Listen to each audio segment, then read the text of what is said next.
Supreme কোর্টের নির্দেশে চাকরি বাতিল। স্তব্ধ নিয়োগ মামলায় দুর্নীতিতে অভিযুক্ত চন্দন মণ্ডলের গ্রাম। নিয়োগ দুর্নীতি মামলায় আগেই গ্রেফতার হয়েছে চন্দন মণ্ডল।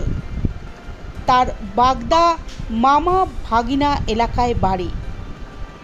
বাড়ির এলাকাসহ দূর দূরান্তে বহু মানুষকে টাকার বিনিময়ে চাকরি দেওয়ার অভিযোগ রয়েছে তার বিরুদ্ধে। এই মামলায় বাগদার মামা ভাগিনা গ্রাম সহ বাগদার বেশ কিছু এলাকার বহু ব্যক্তির নাম তালিকায়। সুপ্রিম কোর্টের নির্দেশে প্রায় 26,000 চাকরি বাতিলের ঘোষণা হতেই রান্না বন্ধ বাগদার মামা ভাগিনা গ্রামে। চাকরি গিয়েছে গ্রামের মিঠুন বিশ্বাস, ভীম মণ্ডলদের। তারা কেউ নামখানা বা কেউ গঙ্গাসাগরে চাকরি করছিলেন। চাকরি যাওয়া পরিবারের সদস্যরা জানালেন,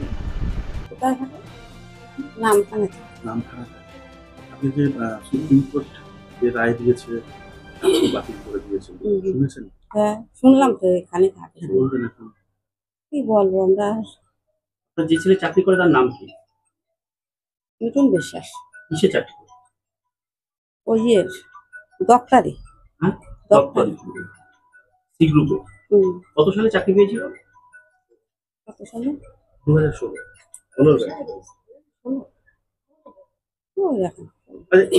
আমি ঠিক মতন বলতে কয় ছেলে চাকরি করে?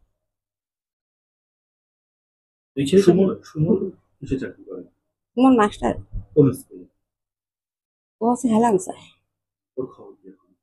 জানি ওর খবর তো এখন তো বর্তমান ভালো আছে। আজকে তো সুপ্রিম কোর্ট পুরো প্যানেল ধরে বাতিল করে দিয়েছে, কি বলবেন? সংসার এখন মেয়ে ছেলে নিয়ে, এখন মেয়েরা নিয়ে সমস্যা, কি করে চলবে সংসার, কি করে খাবে? হ্যাঁ, এই পাড়ায় কতজন এরকম চাকরি পেয়েছিল? জানি আমি অত বলতে পারবো না। এখন আমরা দুই ছেলের কি একই অবস্থা হলো? একটা হয়েছে। একটা হয়েছে মিঠুনের। সুমন ভালো। কি নাম আপনার? ষষ্ঠী বিশ্বাস। আপনি সুমন প্রচুর চাকরি দিয়েছিল আপনার ছেলে বা এরকম? সে তো দিয়েছে আগে। আগে কি বাড়ি ফিরে আসছেন? এরকম প্রচুর চাকরি দিয়েছে আপনার এলাকায়। সবাই তো চাকরি চলে গেছে যারা চন্দনের মাধ্যমে পেয়েছে। আমরা তো সবকিছু জানো, আমরা আর কি বলবো? সব জানি না, মানে এলাকায় অবস্থা হয় যা শুনছো হয় বেশি কিনে সব দিয়ে এখন শুধু হাত পয়সা। কি বলছে চন্দন মণ্ডল টাকা ফেরত দেবে? সে তো কথা বলেছিলেন চন্দন বাবু? না, সে তো জেলে না, কোথায় রয়েছে? বাড়ির সঙ্গে যোগাযোগ করেননি? এবার টাকা চাইবেন, চাকরি চলে গেল। এখন পরে চিন্তা ভাবনা করতে হবে সেটা। এখন আমরা বেশি